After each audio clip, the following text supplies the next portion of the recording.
Hello YouTubers! Today we have MaKenna's tablet here. She is my niece and in second grade, I believe 7 years old. But apparently her tablet isn't charging for her anymore and the battery on it's dead. So I thought I'd take a look at it and see if it can be repaired. Typically what happens is the connector here breaks because the USB connector is plugged in and it tends to wiggle back and forth, and then that either breaks the connector or breaks the solder going to the circuit board. But anyway, first I thought I'd give this, see if it does charge at all. USB plugged in here. Well, I guess I could go over the specs too. I did bring it up on Walmart.com here, so let me... Okay, it's a 1024 by 600 display. Actual model number is, or the manufacturer's Ematic, and then the model number is EGQ307BL. And it's a quad-core processor, 1.5 gigahertz. Has a micro SD card on it, and a little camera and the other usual things. So anyway, we'll go back here and see if this thing does actually take a charge or not. Let's see, according to this, I don't know if you can see that very well, but this is my USB power monitor. It's at 5.2 volts, 0 amps, so no current flowing into it.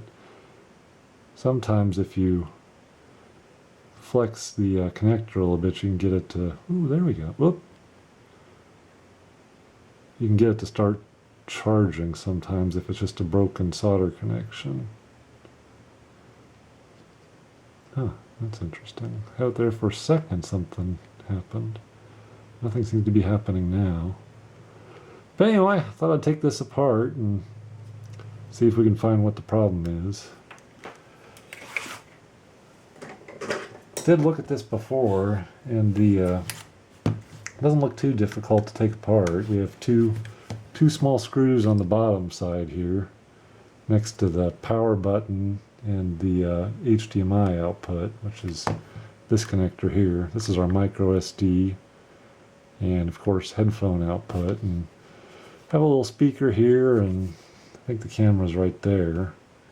But yeah, not too much to this tablet, so let me take this apart here.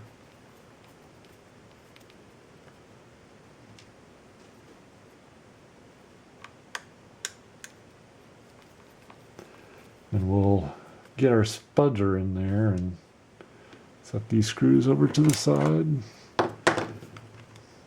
See if we can get into the case here.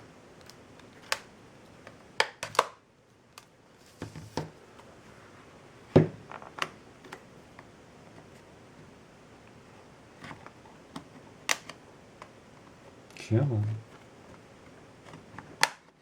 There we go.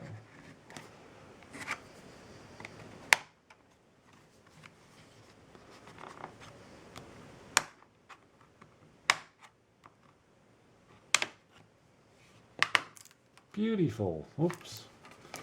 There's a little speaker there. You take that off so I don't pull them out. Set that aside.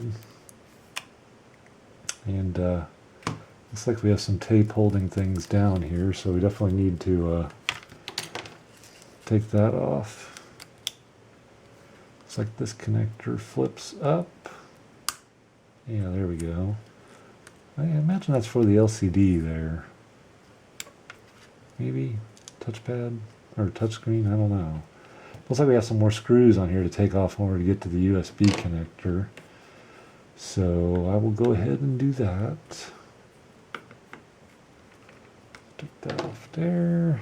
Put that over here. Take that one off. What else? You always want to be sure not to short out the battery here, because there still could be some charge left in there. And what is this? Ah! camera. Interesting. And another screw. So we can leave that there. We'll lift this tape. Oops, looks like that needs to be taken off. That's probably the LCD there. I guess the other one was the touch screen, maybe. Or the touch, yeah, touch screen. Come on. There we go. Okay. Hopefully the last screw here.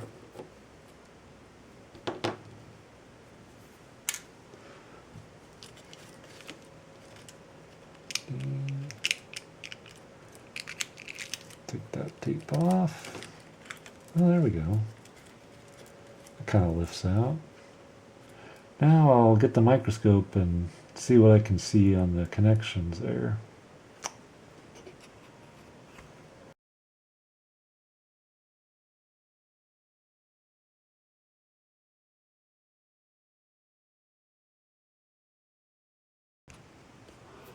Okay, I moved things out here to the garage to do some soldering. Have my soldering iron heated up and some lead-free solder. It's not the thinnest gauge, but hopefully it'll do to heat up those connections. Did bring out my magnifying glass to help me see what I'm doing there, or see if I've got it. So anyway, I'll try cleaning the tip and see if we can put, man, that is small.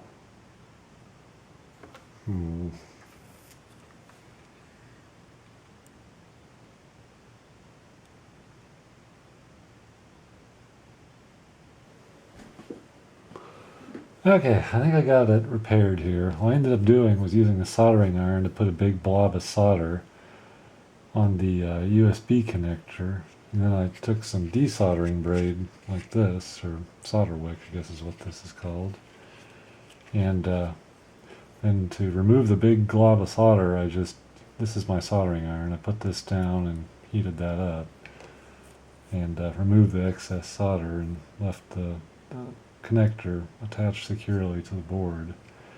It took quite a few tries for me to get that, so I didn't end up filming the actual one that worked.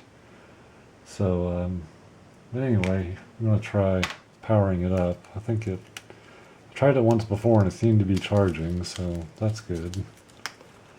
So I have my little adapter here.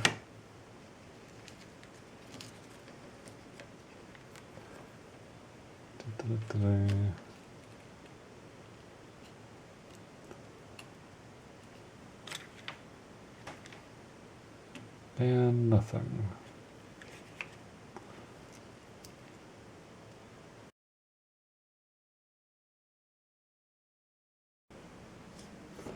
Okay, I got this back together. Got the switches put in and got it charged up and everything. And as you can see, it does power on there. You can unlock it